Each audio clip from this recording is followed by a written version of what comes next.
What's Gucci with the veterans? Military, Year of the Dragon is upon us 2024.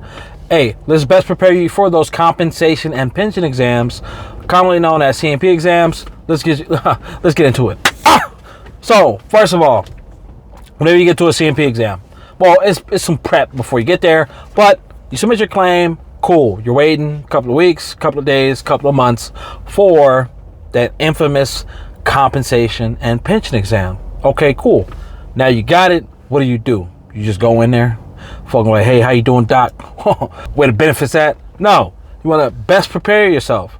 They're going to send you a notification. Step one, they're going to send you a notification, letter in the mail, email, via phone call for your disabilities. Make sure you confirm what it is that you're actually going into that compensation and pension exam for. You do not want to go in there for the wrong exam, as well as if you have multiple other disabilities, you want to make sure that that's addressed as well. Maybe the VA will be contracting those other disabilities out to other providers. Cool, that's Gucci. But you want to make sure that this exam is only for X disability in which you actually submitted to either get service connected for, secondary VA claims, presumptive PACT Act, increase to your already VA rating. Verify that.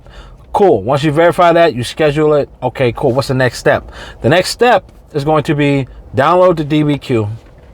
If you don't already have one attached to your claim, DBQ, print out everything that you had submitted for that specific disability. So if I'm going in for a mental health C&P exam, compensation and pension exam, I'm going to make sure that I print out a DBQ, whether it's blank or if I have my therapist fill one out.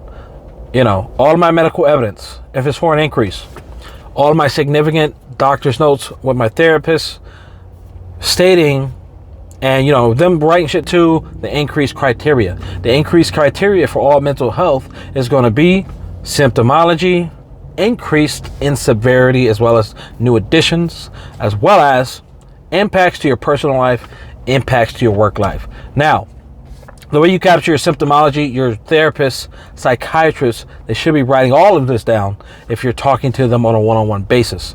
Yeah, cool, they have notes, you know, they write shit down and then they may put it into a system, or maybe they just put all of their notes in a file folder. Whatever the case may be, you need to be able to pull that information in, pull it out from them so you can utilize that for medical evidence for your claim.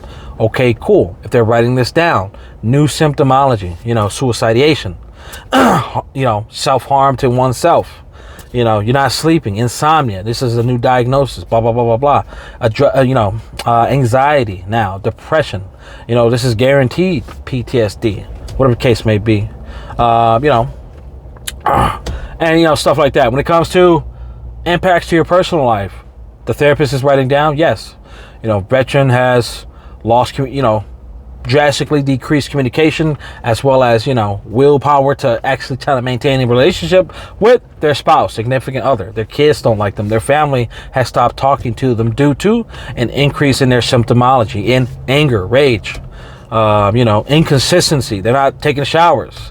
They're, you know, talking crazy. Whatever the case may be, you want it recorded. Personal life, professional life, same thing. If your therapist is not doing it, you definitely need to possibly get a buddy statement from someone at work, supervisor, coworker. Have them write down a letter in support of your claim for an increase. How has your mental health disability impacted you at work? How has your work performance decreased? How has your communication at work decreased? Your potential for a promotion decreased? If you've lost your job, if you're in between multiple jobs, if you can't even get to if you can't even get hired, like you put in applications and you possibly get to the interview and you don't make it past the interview because no, you know, I'm telling you, it's going to work. It's going to work on your best interest. After that, if you haven't already submitted a personal statement on your claim, you can always do one right now. Do one right now, fill it out, capturing your symptomology on top. And I do got videos, I'll leave right there, on an explanation on how to best prepare a personal statement, as well as other videos on C&P, compensation and pension exam preparation for specific disabilities. You like this type of content, let your boy know. Your personal statement is going to be your meat and potatoes. It should be on the top of your claim for that specific disability. So it should go personal statement, your medical evidence.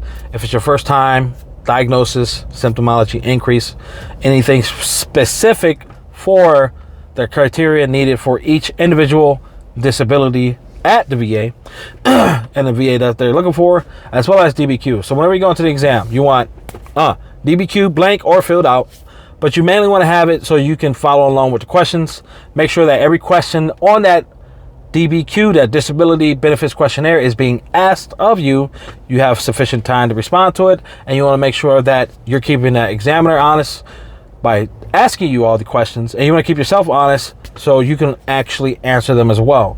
You don't have to recite or remember none of this shit prior to. I mean, if you can't, if you got a good memory, by all means, hey, fuck it.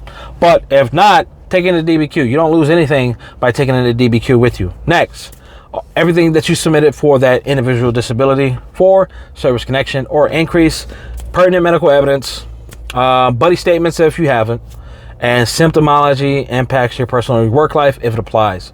Anything significant for that exam, specifically if it's for increase, you want to have information that shows that you have everything needed for that next criteria. For 50% VA mental health, for 70%, 100%.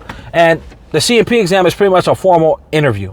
So if you don't have a DBQ filled out or independent medical opinion, this is where they bring you in to make sure, yeah, there are some shady examiners, like there are some shady fucking veterans, like there's some shady motherfucking fucking VA raiders.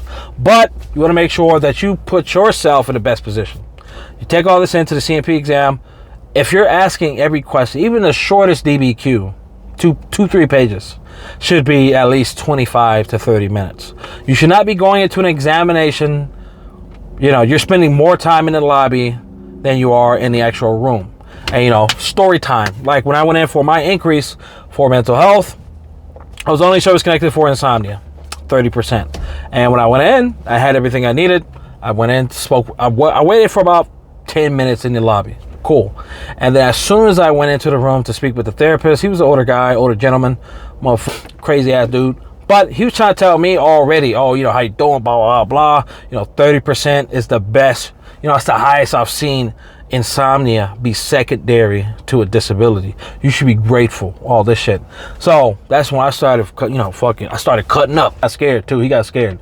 I was talking, it was like, I just walked in here. Have you even looked at my medical evidence?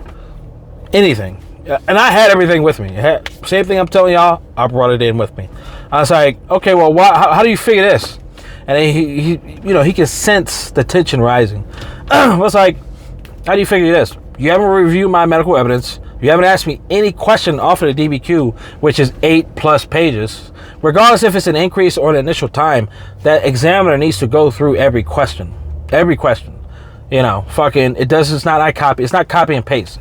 Each new exam is a new, pretty much, it's a new exam. What the fuck, yo?